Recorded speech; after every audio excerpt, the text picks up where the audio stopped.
In the ancient world, money built empires, but it also destroyed them.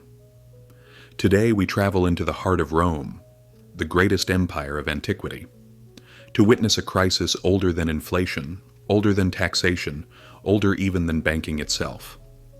The world's first recorded wealth inequality explosion. Why did Rome, a city built on ideals of citizenship and justice, create one of history's most brutal economic divides? And why did ordinary Romans feel powerless as the rich grew richer? Let's step inside the world where inequality changed the fate of an empire. Rome began as a republic of farmers, small landowners, soldiers, craftsmen, ordinary people who believed they shared the same destiny. But wealth moved quickly. As Rome conquered new lands, silver flooded into the city. Spoils of war, slaves, gold, foreign tributes, all poured into the pockets of a new class, the Roman elite. Large estates known as latifundia replaced family farms. A handful of patricians controlled thousands of acres. While the poor lost their land, the elite expanded theirs. But how could inequality rise so fast? And why did no one stop it? As the rich accumulated land, the poor flooded into Rome seeking work. But they found something else, a city where wealth decided everything. Small farmers ruined by debt, veterans returning from war with nothing, crowded slums on Rome's hills, corrupt politicians selling favors to the highest bidder. Rome had become a machine, one that rewarded conquest, not citizens. So here is the question. What happens when a republic forgets the people who built it?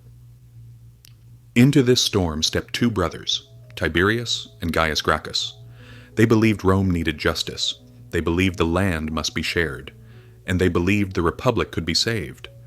Tiberius proposed land reforms that would return estates to the poor. The elite responded with fury.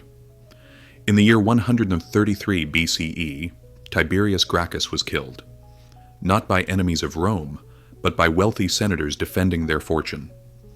10 years later, his brother Gaius tried again. He expanded reforms, built grain programs, challenged corruption. But he too was hunted down and killed. Their deaths marked something Rome had never seen. Wealth had become more powerful than law. As inequality deepened, Rome began to fracture. Politicians bought votes with gold. Generals created private armies loyal only to them. The Senate became a battlefield of money. Civil wars erupted. Marius versus Sulla, Caesar versus Pompey, Antony versus Octavian.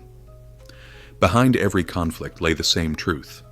Economic inequality had destroyed the republic's stability. Rome no longer fought for ideals. It fought for power, wealth, and control of the system that created them. The Roman Empire rose from the ashes of the Republic, but inequality did not disappear. It grew. Emperors built palaces of marble while citizens lined up for bread. Corruption spread through tax collectors, governors, and generals. The treasury drained as elites avoided taxes. By the 3rd century CE, Rome faced a crisis it could not escape: inflation, poverty, and a shrinking middle class. The poor lost faith. The army demanded higher pay. The elite protected their estates, and the empire began to collapse under its own weight. Rome fell not only to invasion, but to inequality so deep that society could no longer stand together. So we must ask, could any civilization survive when wealth becomes more important than people? Rome's story is more than ancient history. It's a warning carved into the bones of an empire. A reminder that inequality is not just an economic issue. It is a force that shapes nations, destroys republics, and rewrites history. This is the legacy Rome leaves behind. A question we still face today. How much inequality can a society withstand before it stops being a society at all?